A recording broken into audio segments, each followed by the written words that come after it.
Hello everyone, my name is Sandeep Ghoshal. I am a research scholar from Department of Computer Science and Engineering, IIT Bombay, India. My topic is Information Flow Security Certification for Spark program. This work has been done under the supervision of Professor R.K. Samashundar. First, we'll talk about a few security issues in Spark language platform. We'll see a few examples of how information might be leaked in programs. Then we will discuss about an information flow security certification algorithm, that is dynamic leveling algorithm, and how application of the algorithm help us to overcome the security issues in Spark. Here is the outline of the presentation. Now we'll see how information leak happens through program. Here is an example of access control matrix. Note that the subject user 1 does not have any access on the object Y. Similarly, subject user 2 does not have any access on object X. But an authorized process can transfer information from X to Y or vice versa through various information channels in the program. Information channels can be broadly classified into three categories. They are explicit channel, implicit channel, and covert channel. In case of explicit channel, a direct assignment assigns value from Y to X. In case of implicit channel, although there is no explicit assignment, but there is an implicit flow from X to Y. There are various covert channels, for example, timing channel, power channel, termination channel, progress channel in program. But in this presentation, we will limit our discussion to termination channel and progress channel only. In termination channel, information flow from X to Y depends on the termination or non-termination of the program. In progress channel, information in X flows to Y progressively through the program execution. In this example shown here, once the loop exhausts due to integer overflow, dividing the value in sum by Y, one can obtain an approximate value of X. Spark 2014 is a language based on Ada 2012. The language Spark is mainly used for building highly reliable applications where safety and security are the key requirements. Spark performs a rigorous data flow analysis to establish functional correctness of the program, but ignore the flow security aspects of the program. We will see a few examples in the next few slides. In this first problem, let us consider age as a secret variable. If age is even, the program enters into an infinite loop. Otherwise prints a character on the standard output. Therefore, depending on the termination of the program, one bit of secret information is leaked. This shows Spark cannot identify information leak due to non-termination of the program. Hence, Spark analysis is termination insensitive. In the other problem, the variable k is initially set to 0 and repeatedly increased by 1 and printed the value on the standard output. Once the value is equal to age, it enters into an infinite loop. Thus, information in age is progressively revealed by the program. It shows that Spark analysis is progress insensitive.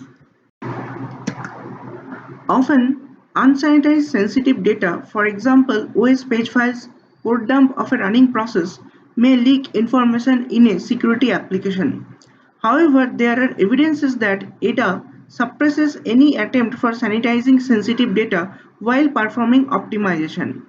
In Spark, the sanitization step is ineffective since it does not influence the final exported value. The problem can be better understood through an example of RSA decryption program written in Spark. Note that the object CSM contains secret information and N and D are local variables. As the program executes, N and D become sensitive and if not sanitized may leak secret information. Raphson proposed a solution for the problems 1 and 2. The authors took advantage of program analysis and optimization tools to identify terminating or non-terminating loops, then performed a source-to-source transformation to introduce additional edges from starting of the loop to end of the program, thus led Spark to perform dependency analysis on the control flow graph. However, the solution requires a global understanding of the program to identify terminating loops. Further, the solution does not provide any concrete feedback to reason the insecurity. Moreover, the source-to-source transformation is not automatic, requires manual effort. Chapman suggested to follow coding policies, for example use of pragma inspection point in Spark, in order to sanitize sensitive data. Further, one can follow specific naming convention to identify sensitive data. However, the solution too requires a complete knowledge of the program and it is not automatic. Therefore, one may wish to come up with an automatic solution that would help us to identify sensitive data and also localize the program point that is vulnerable to information leak. We develop an alternative solution using an information flow security certification algorithm, that is dynamic labeling algorithm, that takes the initial sensitivity label of the objects and generate labels for local variables, thus certify a program of flow secure. A security class or security label or sensitivity label describes the security policy associated with the subjects or objects. The security policies describe who are the allowed readers or what are the source of the information. Here we show a few examples of security labels according to the DLM or RWFM model. Let SC denotes the set of security classes and less than equal is a binary relation defining a can-flow-to relationship on two security classes. Further, join and meet are two class combining operators, evaluate least upper bound and greatest lower bound respectively on two security classes. And top and bottom are the maximum and minimum elements. Then SC forms a universal bounded lattice. Note that the information flows only in the upward direction in the lattice and the confidentiality increases accordingly. However, we will see an exceptional case where information flows in the downward direction too in a controlled situation. This is called declassification that we will shortly discuss in the later slides. Let lambda is a labeling function that binds a subject or object to its respective security level.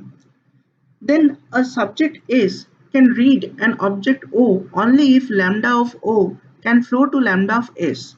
Similarly, a subject S can write onto object O if lambda of S can flow to lambda of O. These conditions enable us to derive an information flow policy to establish flow security in the program. We shall now describe the dynamic labeling algorithm in detail. Let us start with describing the binding mechanisms. There are three ways to bind security labels with subjects and objects. They are immutable, mutable, and hybrid. Immutable labels are static labels which remain fixed throughout the computation. Mutable labels are dynamic labels that changes with the information flows. In case of hybrid, some of the objects in a program may have static labels and others may be given dynamic labels. DL algorithm follows the hybrid labeling mechanism where local variables have mutable labels and global variables that exchange information with the outside world are given immutable labels. In the information flow control literature, a program counter label is used to keep track of inter-statement implicit flow and inter-statement global flows. Labeling the PC is done in two ways, PC reset and PC monotonic. In case of PC reset, label of PC is set to initial label bottom after executing each statement, whereas in the other case, PC label increases monotonically as it accesses objects. However, it may cause the case of label creeping. DL algorithm follows hybrid labeling with PC monotonic approach. Further, the algorithm introduces a subject clearance label to avoid the case of label creeping. DL algorithm takes a statement S, a clearance label CL, and an initial labeling function lambda as inputs. S is a Spark statement that may be a skip, assignment, selection, iteration, sequence, and procedure call. CL is the highest level of the executing subject. The algorithm aims to successfully label all the local variables in S and return a new labeling function lambda prime, failing which it flags an error message.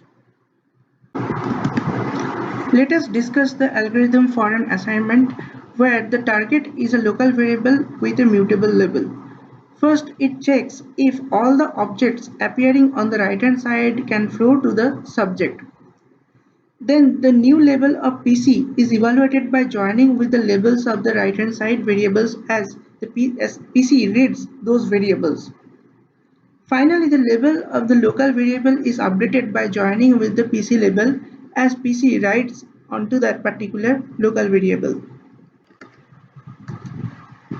In case the target is a global variable with a fixed label, the algorithm checks if the subject label and PC can flow to the target label.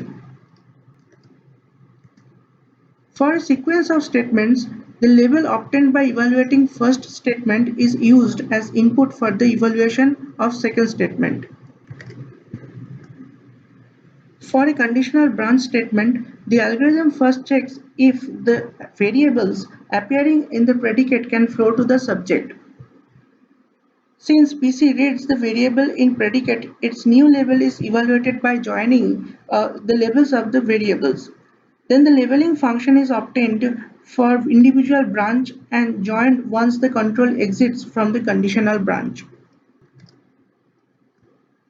DL algorithm for iteration follows the computation for selection, but there is a change that it does not exit after a first pass and repeats the procedure until the initial labels and final labels of the variables and PC are equal. The algorithm successfully captures implicit flows arise due to multiple iterations. It can be shown that the algorithm terminates after a maximum of 3 iterations. We have demonstrated how the algorithm can realize a flow policy violation that is only possible due to multiple iterations. I'm skipping through the slides for now to save time, but happy to answer any questions related to this during Q&A session.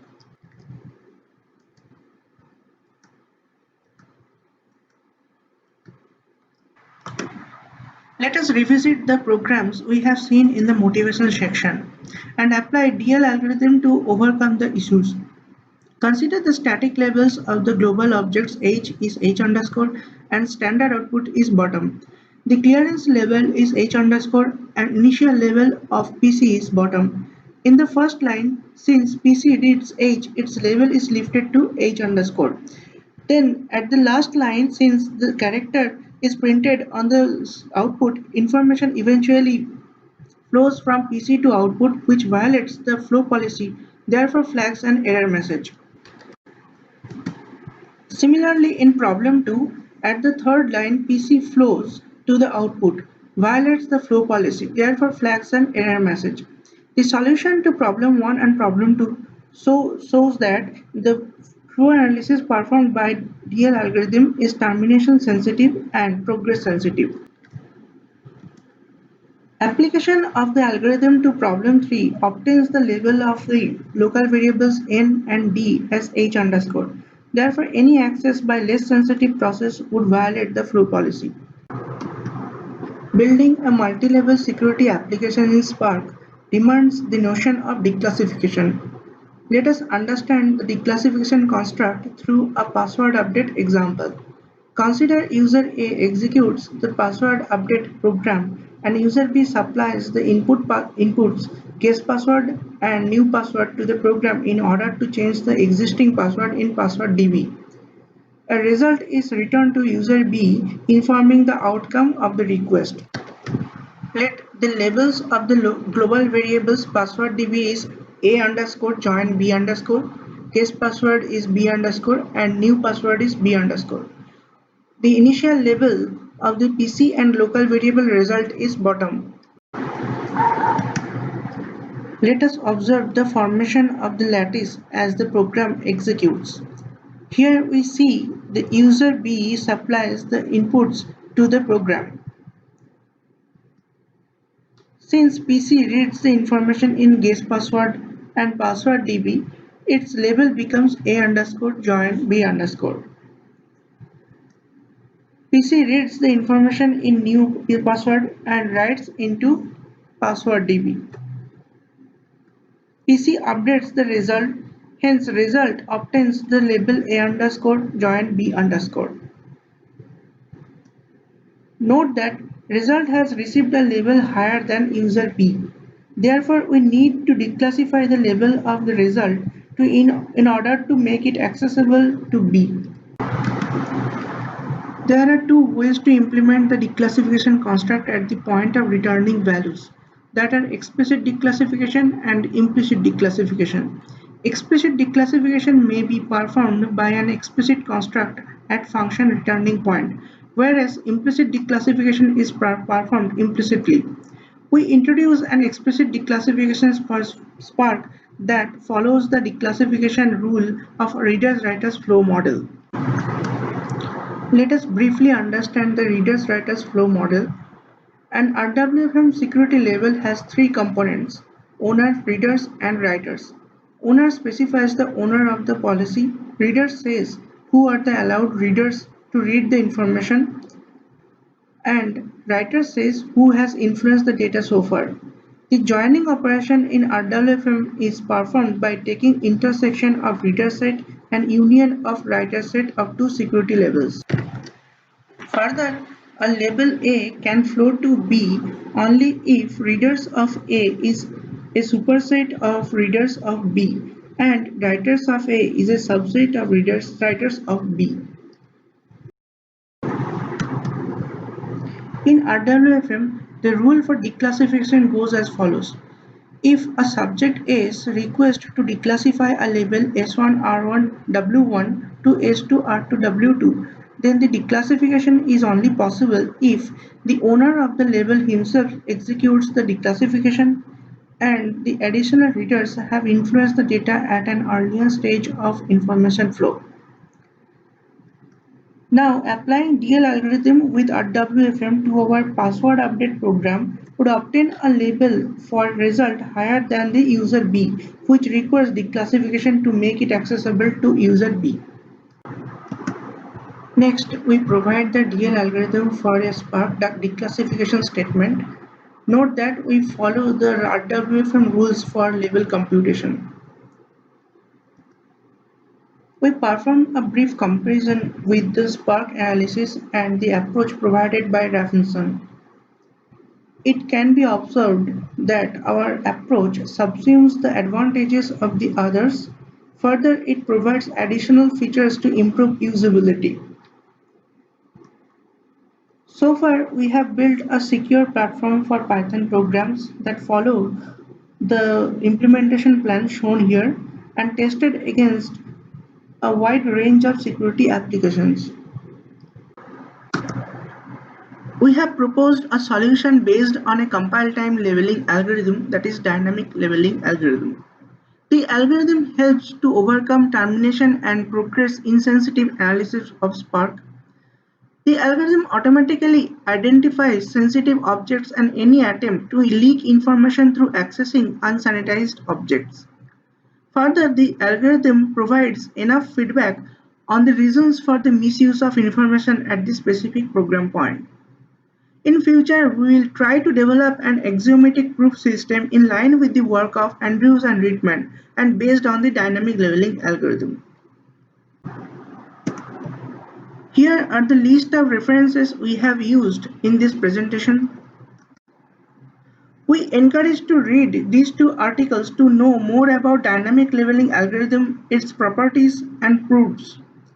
We also encourage to read this article to know more about RWFM model.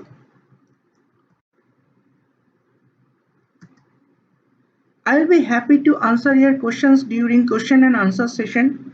Hope you are safe and well during this pandemic. Thank you for watching this presentation.